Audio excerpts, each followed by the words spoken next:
This is it, the BMW M2, the most hotly anticipated M car in years, and a car that I've been really excited to drive. Because as someone who owns a BMW, I know how fantastic they can be. However, in recent years, the M badge has become less about driver thrills and more about efficiency and refinement, and that's made them a lot harder to fall in love with. But the M2 is a little different. Everything about it compares nicely with the 1M Coupe, and that was a triumph. It's small, aggressively styled, has bulldog charm, and it's incredibly quick. The question then is whether we're looking at a modern classic or a bad sequel.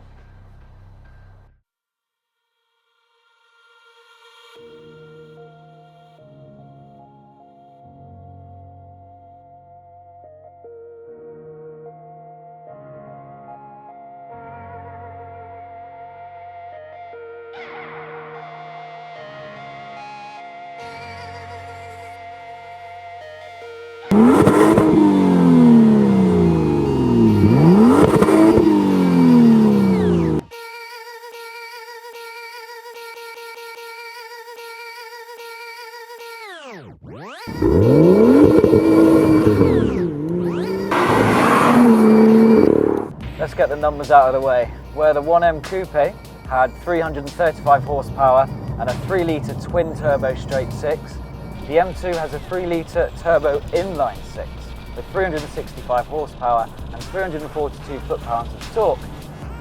It can rev all the way to 7,000 RPM, and it has an overboost function that basically gives you more torque for a temporary amount of time. 0 to 62 takes 4.5 seconds, and the top speed is electronically limited to 155 miles per hour, like the 1M Coupe. It also weighs around 1,495 kilograms, so it's not actually that much lighter than the M4, but it is a lot better to drive.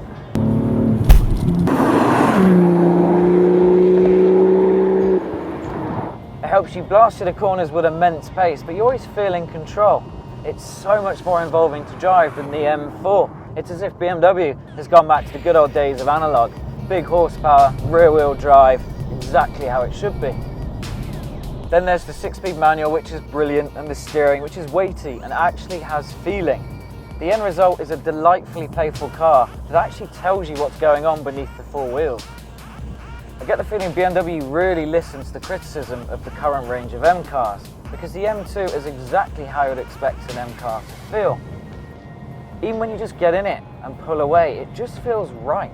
The M4 never had that effect to me, and I thought maybe it was me, maybe I got the car wrong. But the M2 highlights exactly what was missing.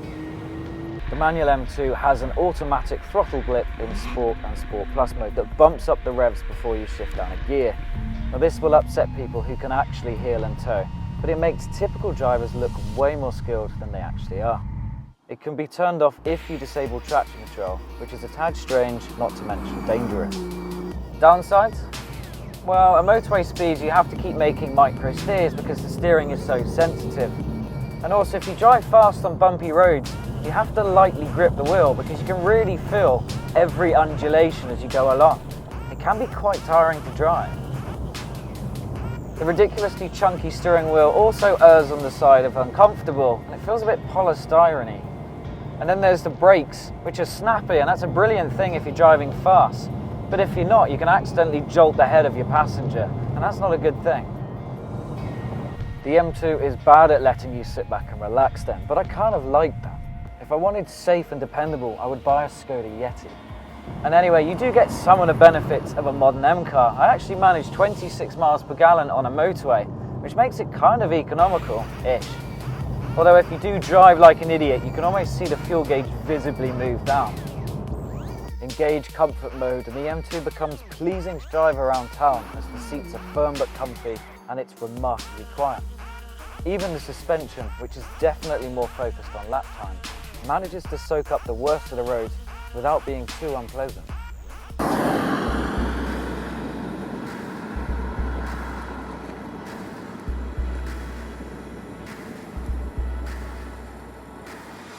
Really, my biggest gripe is the cabin, which is solid to the touch, but the textured plastic looks rubbish and it's all a bit reserved and predictable.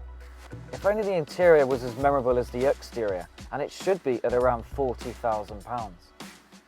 Usually it's at this point that I start to ask myself whether a car can be worth £60,000 and not really excite you, as is the case with the M4.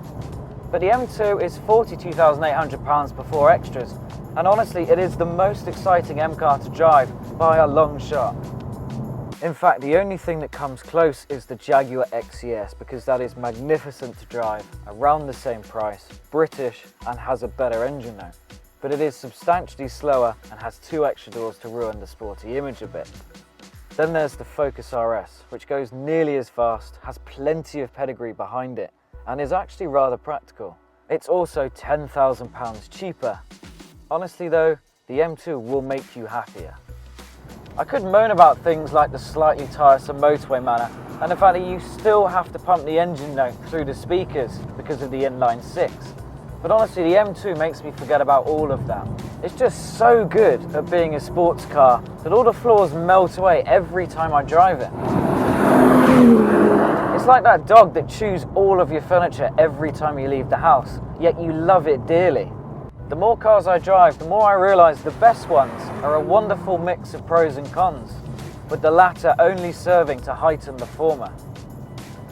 Simply put, there is no other M car you can buy now that feels as right as the M2, and I say that as a big fan of the straight 6 engines of old. I still miss the noise, don't get me wrong, but then just about everything else is better. Is it expensive? Yes. Would I buy it over the Focus RS or the M4? I'd find it hard not to, because like the E30 M3 and the 1M Coupe, the M2 is just special. Buy the manual, find a winding road, and be reminded that not all sequels are bad.